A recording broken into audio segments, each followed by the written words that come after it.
పవన్ గెలుపుపై నాగబాబు ఆసక్తికర కామెంట్స్ చేశారు. పిఠాపురంలో పవన్ ను ఎవరైనా గెలిపించారనుకుంటే వారి కర్మ అని నాగబాబు కామెంట్ చేశారు. పిఠాపురంలో పవన్ గెలుపు ముందే ఫిక్స్ అయిపోయిందన్న నాగబాబు పవన్ పిఠాపురం ప్రజలు తప్ప ఆ గెలుపులో థర్డ్ ఫ్యాక్టర్ ఏమీ లేదన్నారు.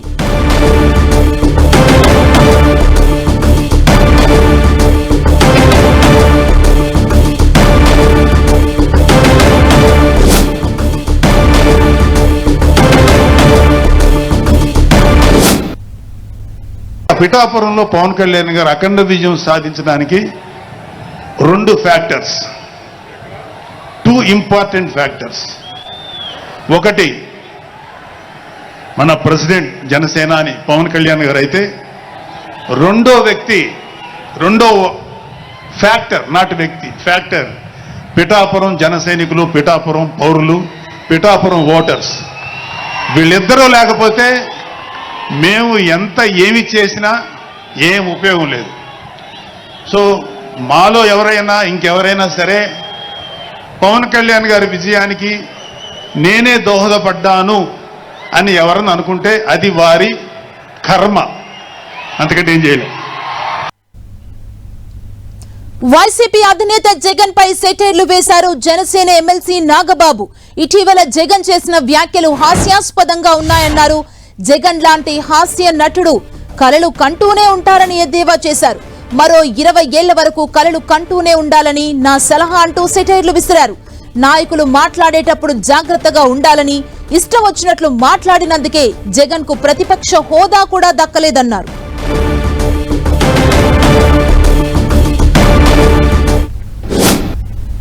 కానీ ఇప్పుడు అధికారం వచ్చిన తర్వాత మనం ఒళ్ళు దగ్గర పెట్టుకొని చాలా కేర్ఫుల్గా ఉండాలి.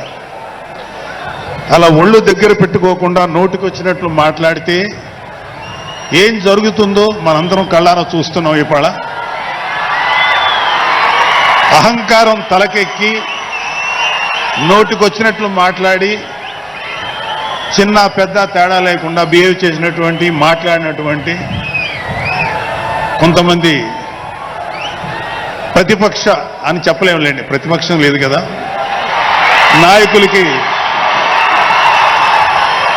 ఏం జరిగిందో తెలుసుకున్నాం. కాబట్టి ప్రతి మాట ఆచితూచి మాట్లాడాలి. ప్రతి స్పీచ్లోనూ ఒక హీరో, అంటే ఒక సినిమాకి చెప్పిన ఒక హీరో, ఒక విలను, ఒక హీరోయిన్, ఒక హాస్యగాడు, ఇలా ఉంటారు. సో మనం వైసీపీ హాస్యగాళ్ళ గురించి చెప్పుకోకుండా ఈ స్పీచ్ని ఎండ్ చేయలేం. ఎందుకంటే జగన్ లాంటి హాస్యనటుడు కనే కళల గురించి మీకు చెప్పాలి. ఆయన ఎలక్షన్స్ అయిపోక ముందు నిద్రలోకి వెళ్ళారు. ఇప్పటికి నిద్ర లేవాలి. అప్పుడప్పుడు నిద్రలో లేచి కలవరిస్తుంటారు. మొన్న కూడా ఒక మాట చూశారు, కళ్ళు మూసి తెరిచేలోగా 9 నెలలు అయిపోయినాయి, ఇంకెంత, ఇంకాసారి కళ్ళు మూసి తెరిచేలోపుగా 5 ఏళ్ళు అయిపోతాయి, ఆ తర్వాత అధికారం మాదే అని ఆయన మాట్లాడుతుంటే అంతకన్నా ఏ హాస్యగాడు కూడా అంత అద్భుతంగా చేయలేడు. అంత అద్భుతంగా హాస్యం చూపిస్తున్నారు ఆయన.